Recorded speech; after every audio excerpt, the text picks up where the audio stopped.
Friends good morning. ఈరోజు సొరకాయ పాలు పోసి కర్రీ చేస్తున్నానండి. ముందుగా సొరకాయ 3 ఉల్లిపాయలు తీసుకున్నా, అది కొన్ని పాలు చూపిస్తున్నాను ఎంత క్వాంటిటీ వేస్తా అన్నది. ముందుగా స్టవ్ అంటించుకొని కడాయి పెట్టుకున్నానండి. ఇంకా మనం చాయ్ మినపప్పు, జీలకర్ర, ఆవాలు అవి కూడా వేసుకోవచ్చు. నేనైతే అవన్నీ యాడ్ చేయట్లేదు, ఎందుకంటే ఇది మార్నింగ్ పిల్లలకి కర్రీ చేసి పెడుతున్నాను అనమాట. వాళ్ళకి అలా ఇష్టం ఉండదు. ఇంకో పక్కన టీ అవుతూ ఉంది.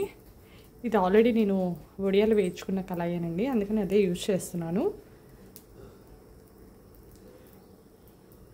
ఇంకా ఈలోపు ఆనియన్స్ అవి కూడా కట్ చేసేస్తున్నానండి. 3 ఆనియన్స్ చూపించాను కదా మీకు. ఇంకోండి ఉల్లిపాయలు కొంచెం దోరగా వేగాలన్నమాట. ఈలోపు సొరకాయ కూడా కడిగేసి పీల్ చేస్తున్నాను. పీల్ చేసి మళ్ళీ ఇంకొకసారి క్లీన్ చేసుకొని చిన్న చిన్న ముక్కల కింద కట్ చేసి రెడీకి పక్కన పెట్టుకుంటున్నాను. సొరకాయ ఇలా వండితే చాలా ఇష్టపడతారండి పిల్లలు. మా పిల్లలకైతే చాలా ఇష్టం ఈ రెసిపీ, చక్కగా తినేస్తారు. ఈవెన్ సొరకాయ పులుసు కూడా చాలా బాగుంటుంది, చాలా టేస్టీగా ఉంటుంది. ఈసారి ఎప్పుడైనా సొరకాయ పులుసు కూడా చేసి చూపిస్తాను. ఇంకోండి కొంచెం సాల్ట్ యాడ్ చేసుకున్నాను. వాయిస్ రికార్డ్ చేస్తూ పక్కన దోశ వేస్తున్నాను. సౌండ్ ఏమైనా వస్తే ఇగ్నోర్ ప్లీజ్, ఏమనుకోవద్దు. ఇంకా ఆనియన్ కూడా బ్రౌన్ కలర్లో మారాక ఇంకా సొరకాయ ముక్కలు యాడ్ చేసుకుంటాం. మా ఛానల్లో చాలా రెస్టారెంట్ వీడియోస్, కుకింగ్ వీడియోస్ ఉన్నాయండి. కుదిరిన వాళ్ళు, నచ్చిన వాళ్ళు కొంచెం అవి చూసి సపోర్ట్ చేయండి గాయ్స్. నాకు కూడా వాచ్ అవర్ అనేది ఇంక్రీజ్ అవుతుంది. మా ఛానల్ కూడా కొంచెం ఆఫ్ మానిటైజేషన్ అయినా అయ్యే ఛాన్సెస్ వస్తాయి. ఇంకోండి వేగిపోయిందనమాట. ఇంకా చిన్న చిన్న ముక్కలు, ఈ సైజ్ ముక్కలు చాలండి, మరీ చిన్నగా కట్ చేసినా బాగోదు. ఇంకా అవి యాడ్ చేసేస్తున్నాను.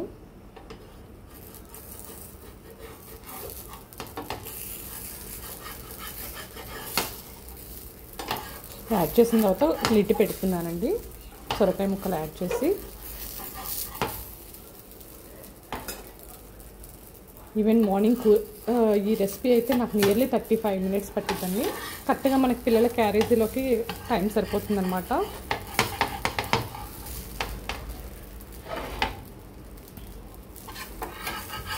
ఎక్కువ ప్రాసెస్ కూడా ఏం పట్టదు, అంటే ఎక్కువ టైం ప్రాసెస్ ఏం పట్టదు అనమాట. చక్కగా తొందరగా అయిపోద్ది, ఊరికినే మగ్గిపోతాయి అన్నమాట సొరకాయ అనేది. ఇంకా లిడ్ పెడితే ఇంకొంచెం తొందరగా మగ్గిపోతుంది.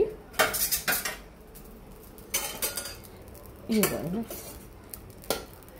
లిడ్ పెట్టేటప్పుడు కొంచెం సాల్ట్ కూడా యాడ్ చేసుకుంటున్నాను. సాల్ట్ యాడ్ చేస్తే ఏంటంటే తొందరగా వాటర్ అనేది లాగేస్తుంది. మనకి సొరకాయలో ఎక్కువ వాటర్ క్వాంటిటీ ఉంటుందన్నమాట. చాలా చలవండి సొరకాయ, కానీ జలుబు ఉన్న వాళ్ళు మాత్రం ఇగ్నోర్ చేసేయండి, ఓకేనా.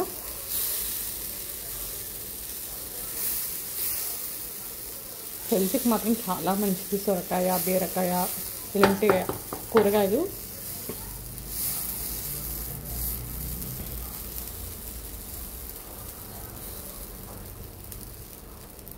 ఇవ్వండి ఇంకా లిడ్ పెట్టేశాను. ఈలోపు టీ కూడా అయిపోయింది. ఇంకా టీ మా హస్బెండ్ నేను తాగేసాం అనమాట ఈ ఉడికేలోపు. ఇంకా సొరకాయలు కూడా మగ్గిపోయిన తర్వాత కొంచెం పసుపు అండి, అది కూడా పచ్చివాసన పోయే వరకు పసుపు కలుపుకున్న తర్వాత మళ్ళీ తగినట్టు సాల్ట్, ఇంకా కారం యాడ్ చేస్తానండి.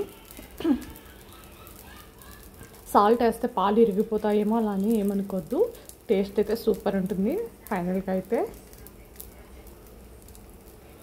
చూసారా సొరకాయ ముక్క ఉడికిందో లేదో ఒకసారి టెస్ట్ చేసుకోండి. ఇంకోండి ఒక స్పూన్నర కారం, ఎందుకంటే మనం పాలు పోస్తాం కదా, కొంచెం కారం ఎక్కువే పట్టిద్ది. ఇంకా చక్కగా కలుపుకొని ఒక 2 మినిట్స్ అలా ఉంచాలండి, ఎందుకంటే కారం కూడా ఇది పోయే వరకు. అయిన తర్వాత పాలు ఇలా పోసేసేయాలి, ఎందుకంటే ఒక 1 టీ గ్లాస్ పైన ఎక్కువ పట్టిద్ది. 2 టీ గ్లాస్ మిల్క్ అనుకోండి. ఇంకా దీనిలో వాటర్ ఏం యాడ్ చేయొద్దు, అంతే. ఒక 10 మినిట్స్ అలా ఉంచేసేయండి. మీ ఇష్టం, లిడ్ పెట్టినా ఓకే, అలా పెట్టేసినా ఉంచేసినా ఓకే. ఫైనల్గా చూసారా ఎంత బాగా వచ్చిందో రెసిపీ.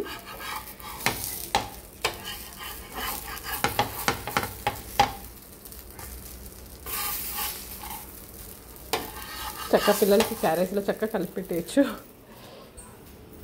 ఈ వీడియో కనుక మీకు నచ్చితే లైక్ చేయండి, షేర్ చేయండి, కొంచెం సబ్స్క్రైబ్ చేసుకోండి నా ఛానల్ని. ఈరోజు వాయిస్ ఏమైనా ఉంటే ఇబ్బందిగా ఉంటే ఏమనుకోవద్దు, కొంచెం కోల్డ్ చేసినట్టుంది.